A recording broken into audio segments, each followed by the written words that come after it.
I got your top 10 worst streaming services of 2026. Oh, we pay so much. This one going cut deep. This one going to touch your souls. We pay so much for this service. The buffering, lack of shows. Whoop de doo. Like, get it together. Get it together. We're going to do the top 10 worst streaming services they forcing us to pay for in 2026. And a lot of these companies merging together, and it's going to get worse before it gets better. All right. Now let's get into a little streaming history first. Make sure you hit that like button, tap, subscribe, tap that notification bell, and lock in. Now, streaming services originated in the late 1990s, surprisingly, right? With rudimentary audio and video, but exploded after 2007, all right? Driven by broadband growth. Key milestones include Real Player, 1995. I remember that. That was like on Windows. YouTube in 2005. You had to be on it early. I should have been on this early because I should have been. Now, in Netflix, shift to streaming in 2007, on it early. Now, the 2010s introduced binge watching, Netflix in 2013. You know what I'm saying? This is after, like, they used to send their discs through the mail, Netflix. You know what I'm saying? DVDs, if you remember what a DVD is. And the 2020s saw a fragmented streaming war, right? That's where we messed up, right? Society messes up as a lot of times. Y'all want to fight for them to take down these flock cameras and stop from these subscription tier models, right? Y'all just gonna wait till it's too late. We just keep taking it. Pause. Now with services like Disney Plus and Max, HBO Max, which is still happening to this day. To this day. Now, 1993 to 1995. All right, let's break this down. The dawn of streaming, right? This occurred in 1993, followed by the launch of Real Audio Player, late Real Player in 1995, which allowed users to stream audio content. Now, in 1998, AudioNet, founded by Mark Cuban, that's that dude from the Dallas Mavericks, and Todd Wagner, was one of the earliest streaming companies, focusing on audio, particularly sports. Right? So Mark Cuban, he was one of the first streamers. Gang. 1999, Napster revolutionized the consumption of music through file sharing. Again, that's when life was good. Now look at how we have to get our music through Spotify, through Apple Music. Man, we just had Napster. Give me that. Just go download and give me that. File sharing, though it was not technically a streaming service in the modern sense. Now in 2000s, that's when broadband came, all right, and rise of on-demand. Now 2005, YouTube was founded, marking the beginning of mainstream user-generated video streaming. 2006, Amazon launched Unbox, a video on-demand service. So see, they was quietly on it too. We just late to the party, right? 2007, Netflix revolutionized the industry by transitioning from its DVD by mail model to on-demand streaming. You know what I'm talking about? Capitalizing on increased broadband adoption. I also say around this time, Redbox was kind of big and threw us for a loop. Redbox was in between and came in and kind of got rid of that. It's between that Blockbuster Netflix mailed on demand phase, right? Some people was investing in that Redbox, but that wasn't the wave, right? The wave was going to be all streaming. Now, in 2007, the first Apple TV was created as well. 2008, Hulu launched as a joint venture between NBC and Fox, bringing current TV shows to a streaming platform. Now, in 2008, Spotify was founded, changing the landscape of music streaming. 2008, the first Roku streaming device was introduced. And look at that Roku stock, jump. All right, they got a lot of, shows and free stuff too. And it's the device that lets us stream. Now, 2010s, the streaming wars and original content. 2011, Twitch launched, specializing in live streaming, particularly for gaming. Okay, so yeah, that's pretty early. 2011, 2012, 2013. Could have been on it early. 2013, Netflix released its first original series, House of Cards. That was big till Kevin Spacey messed up, right? And pioneered the binge watching model by releasing all episodes at once.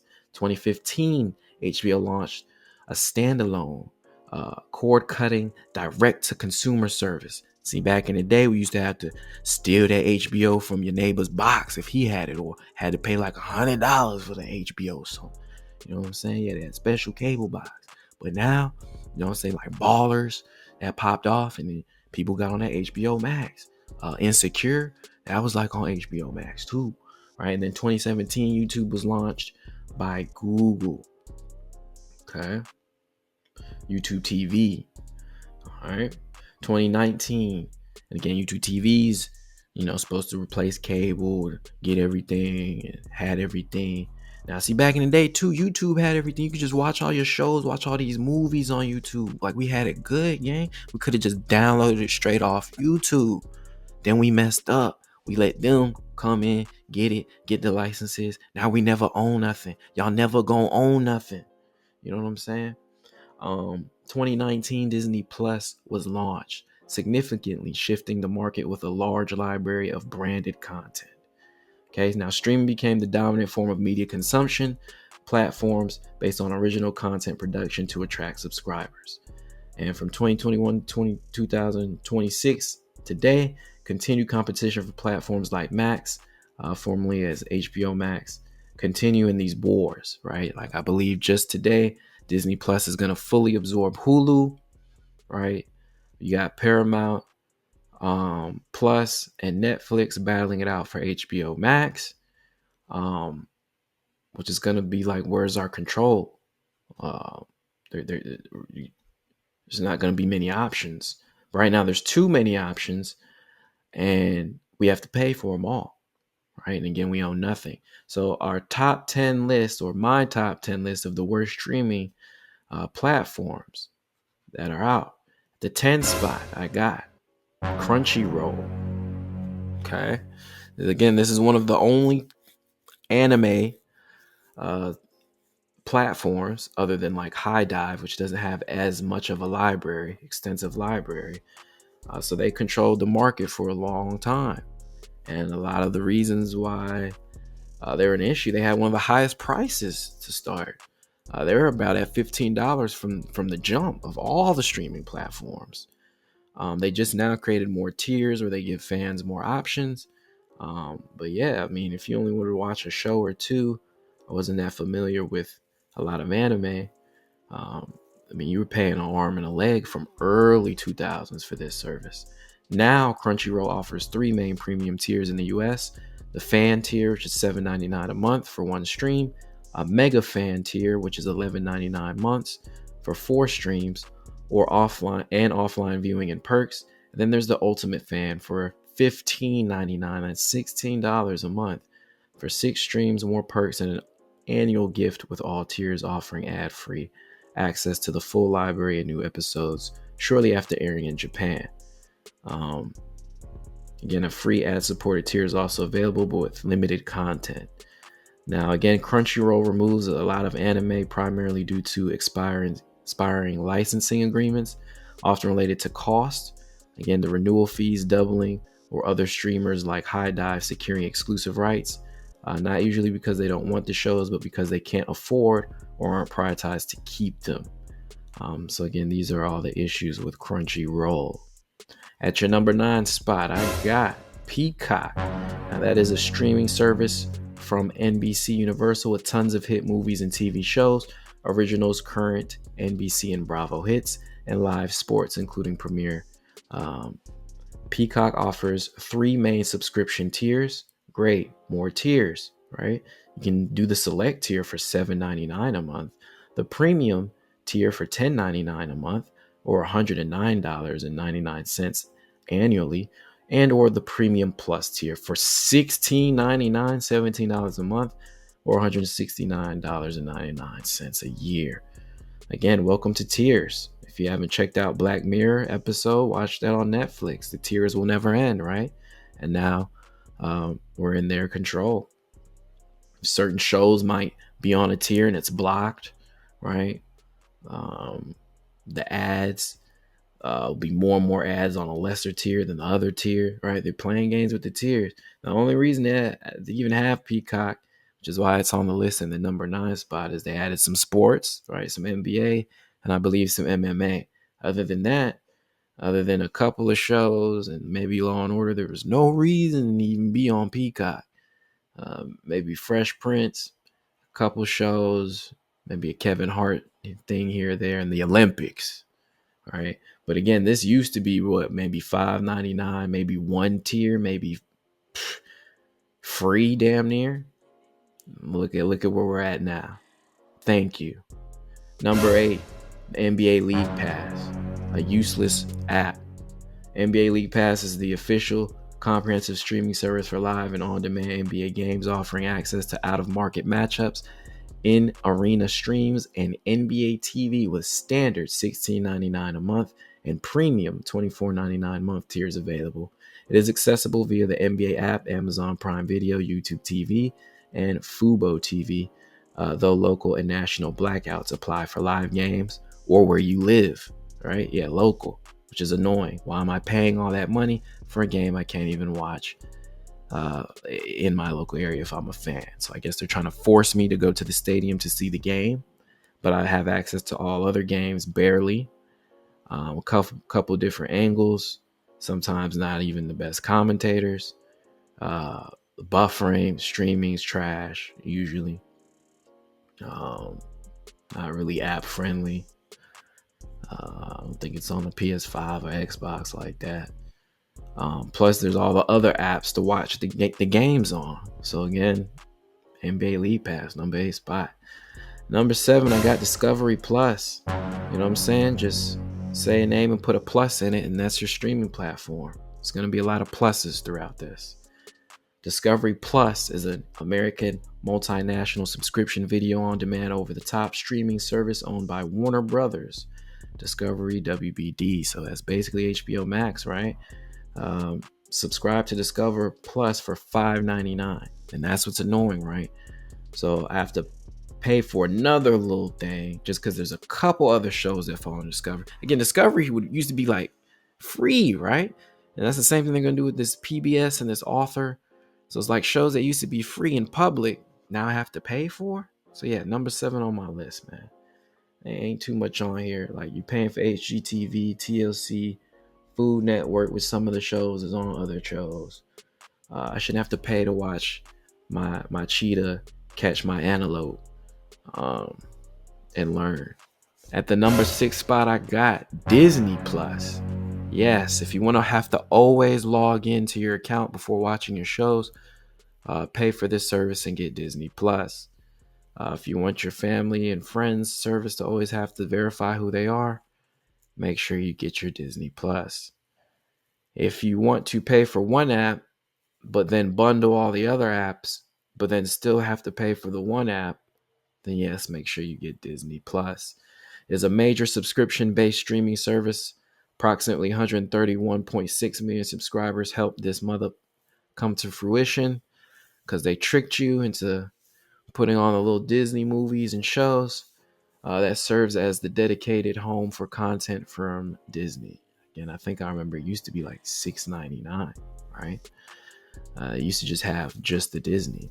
But now it has like Pixar, Marvel, Star Wars, and National Geographic. So again, paying to watch your cheetahs catch your antelope, along with bundled access to Hulu and ESPN Plus, which is a lie. All right, it used to be bundled. Now it's like you still got to pay separately for that ESPN Plus.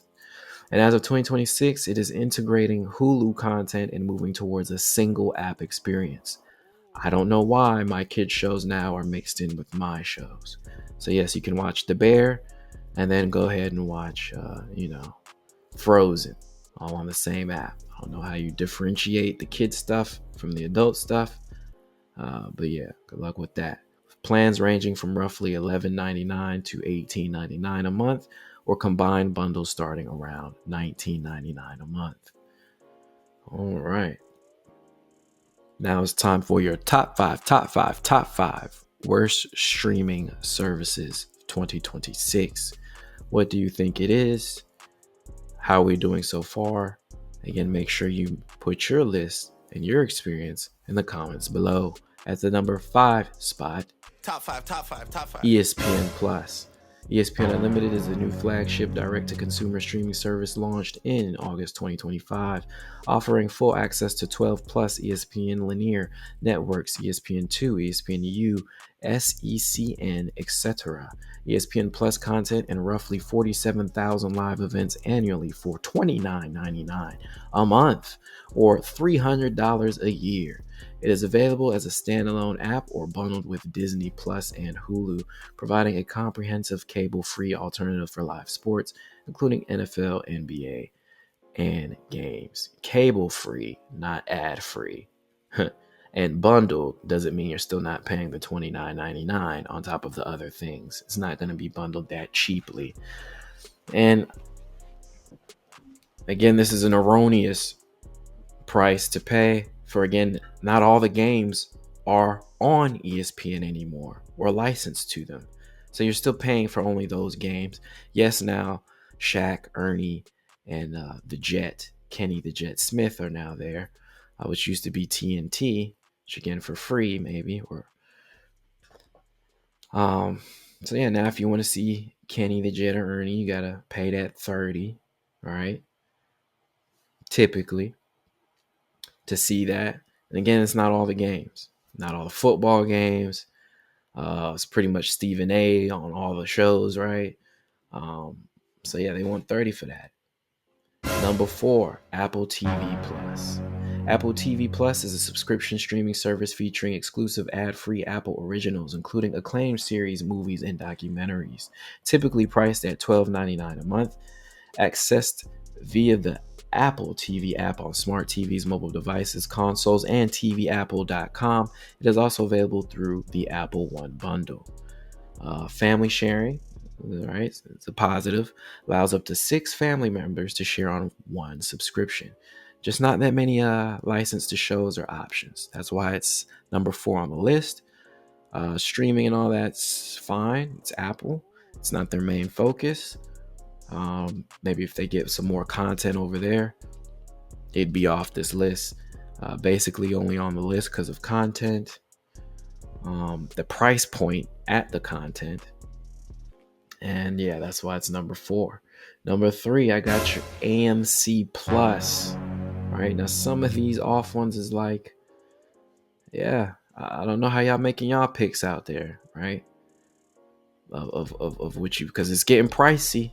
So what we going with? This making y'all list of what we paying for. AMC Plus is a premium streaming bundle from AMC Networks, offering exclusive originals, classic shows like The Walking Dead and Breaking Bad, plus content from Shudder, horror, Sundance Now, drama, and IFC Films, indie films. You can subscribe directly or add it via platforms like Amazon Prime Video, Apple TV, Roku, or through cable providers like Xfinity, getting ad-free options and early access to content. So yeah, those are also different add-ons, right? Again, you could have and pay for some of these plans, and they're still going to get you to want to subscribe to another app within the app. So yeah, Sundance Now is a whole different streaming platform app. All right, Amazon is known to do that, right? MGM is its own streaming platform app. But yeah, I'm not really watching AMC Plus like that. So it offers monthly or annual plans with options for ad support, $6.99 a month or ad-free $9.99 a month. Again, these would only be options to consider if you're strapped for money. We go from lowest to highest, right? I'm going first with all my free ones, and then if I had to pay for any, all right, maybe HBO Max or Netflix.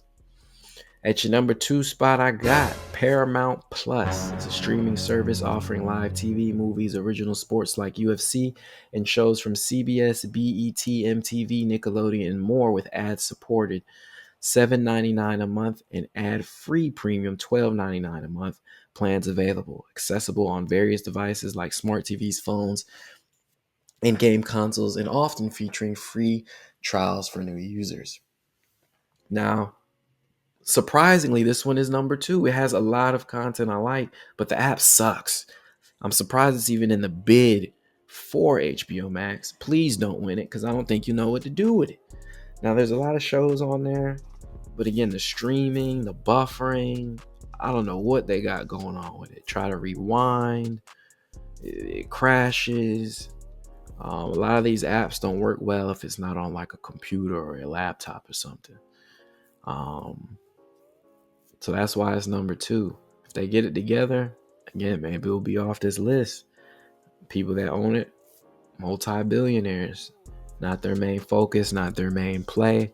They're trying to do some other things with acquiring everything later as far as content control. But another video for another day. At your number 1 spot, what y'all think it is? It's that Stars app. Come up off that. All the same reasons as the number 2. Buffering, streaming, crashing, rewind. It messes up. You can't really see what you're choosing. The interface trash. It doesn't show up good on all devices. Again, probably works better on the laptop, but again, you gotta consider the masses. You can't even see what you're picking. It's blind. It's pretty much power or bust, and then maybe 1 or 2, 3 movies in rotation as far as content. But Stars is a premium streaming service featuring original series like Power, BMF, and Outlander, a large library of hit movies and live linear channels. It is available as a standalone app or add-on around $10.99 a month. Again, that price point, often offering steep introductory deals, including as low as $2.99 a month, because y'all know why, or $12 a year in 2025. So again, could be a reasonable option to get for the low if you can make it work for you. But again, usually it's a lot of in-app problems, which is why it's number 1. Horrible app experience for such a high popular name, right? And again, without some of those shows, what are you really going for Stars for when you can go see some of those similar things on other platforms as well? And that's going to be your top 10 worst streaming services in 2026. I was trying to make that a quick one for you, but I got into it a little bit. So yeah, a little bit longer video. But yeah, y'all let me know your thoughts below. And y'all already know what to do. Hit that like button and subscribe.